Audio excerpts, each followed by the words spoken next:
Hola, sean bienvenidos a el video explicativo de la Revolución Inglesa. ¿Pero qué es la Revolución Inglesa? Primero, vamos un poco más atrás y entendamos que en Inglaterra las cosas funcionaban de un modo distinto. Esto se debe a la particularidad de que en Inglaterra existe una Carta Magna firmada durante el reinado de Juan Sin Tierra. En 1603 fallece Isabel I de Inglaterra sin dejar descendientes, por lo tanto asume Jacobo I, hijo de María I de Escocia, iniciando así la dinastía de los Estuardo en Inglaterra. ¿Pero qué problema tiene esto? La dinastía de los Estuardo se destacó por creer que el derecho al trono era concedido por gracia divina, iniciándose así una serie de roces con el Parlamento y sus representantes, iniciando un conflicto que estallaría en un duro proceso tanto para la corona como para el Parlamento. Con Jacobo I las relaciones entre la realeza y el Parlamento se tornaron tensas debido a las disputas y diferencias de ideas que estos tenían. Sin embargo, esta situación se vería seriamente agravada con la ascensión de Carlos I al poder y su matrimonio con Enriqueta de Francia.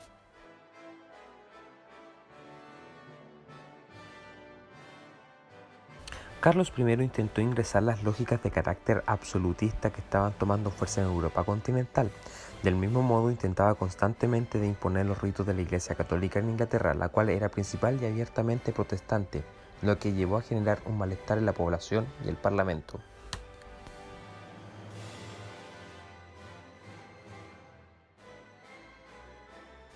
Pero veamos, todo inició debido a que el carácter conflictivo del rey, sumado a la insistencia en querer imponerse sobre el Parlamento, provocó que en 1642 el conflicto estallara, separándose el Parlamento entre los leales al rey y los que no, iniciando una cruenta guerra civil.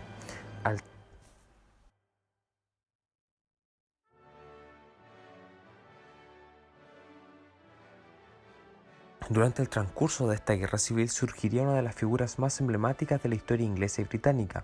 Nos referimos a Oliver Cromwell, quien se había retirado de la vida política activa.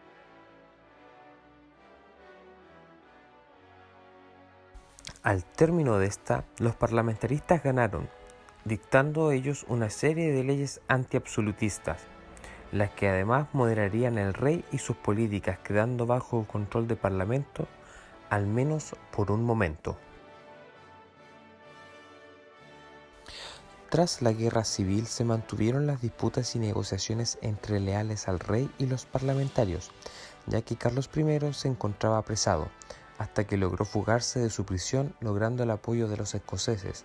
Asimismo, los galeses inician una revuelta que Cromwell y sus hombres vencen y más adelante permitiría derrotar a los escoceses. Se recaptura a Carlos I y se le juzga por traición. Finalmente, este es condenado a muerte. Los hechos recientemente mencionados son considerados parte de la Segunda Guerra Civil y tras esta se iniciaría la primera y única república que ha existido en Inglaterra.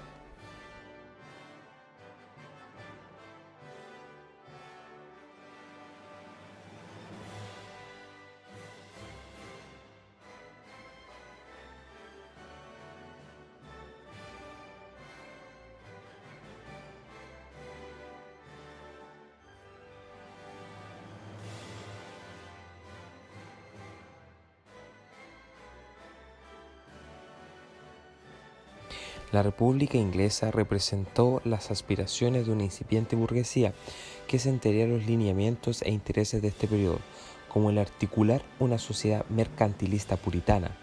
No obstante, se mantuvieron disputas entre los que apoyaban al sucesor legítimo de Carlos I y el Parlamento. Estas tensiones llevaron a provocar una tercera guerra civil.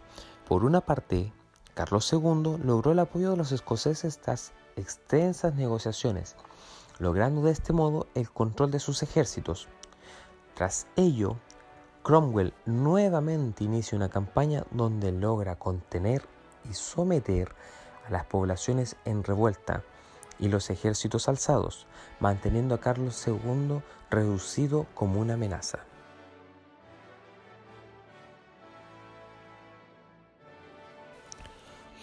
Posterior a la Tercera Guerra Civil, se entra en la fase final de la República, llamada el Protectorado. Básicamente era una dictadura en donde Cromwell poseía amplias atribuciones tanto militares como políticas, logrando notables éxitos militares y alianzas que serían reconocidas a nivel internacional. Además, tuvo una marcada estabilidad relativa dentro del país. Esto debido a que permitía la existencia de libertad de culto dentro de la sociedad, por ejemplo. También durante este periodo se abolió la Cámara de los Lores temporalmente e impulsaron leyes como las de actas de navegación, dando pie a reformas en el Parlamento. Tras la muerte de Cromwell, su sucesor fue su hijo, quien no supo controlar la situación ni tener el carácter suficiente en relación a lo que fue su padre. Por tanto, se convocó al Parlamento y se restauró la dinastía de los Estuardo, restableciéndose como rey Carlos II, quien además lograría mantener una estabilidad relativa dentro del reino. En contraste al trabajo de Carlos II, tenemos a su hermano Jacobo Estuardo, quien tendría una posición más conflictiva con el Parlamento, debido a su posición e ideas, como el proclamar la conversión al catolicismo de la corona en un ambiente abiertamente anticatólico, lo que trajo nuevos roces con el Parlamento. Aquello puede ser observado en el intento de exilio que intentó realizar la Cámara de los Comunes en contra de Jacobo Estuardo. A la muerte de Carlos II lo sucede su hermano Jacobo Estuardo, coronándose este como Jacobo II de Inglaterra. A la muerte de Carlos II lo sucede su hermano Jacobo Estuardo, coronándose este como Jacobo II de Inglaterra.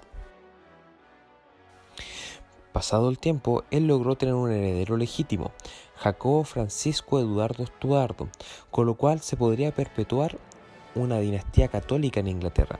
Frente a ello, los sectores de oposición invitaron al yerno del rey, Guillermo de Orange, para hacerse con el trono de Inglaterra, lo que desencadenaría más adelante la denominada Revolución Gloriosa.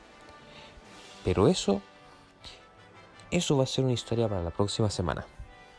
Finalmente agradecemos el que hayas visto este video y te pedimos que si te gustó, dale a like.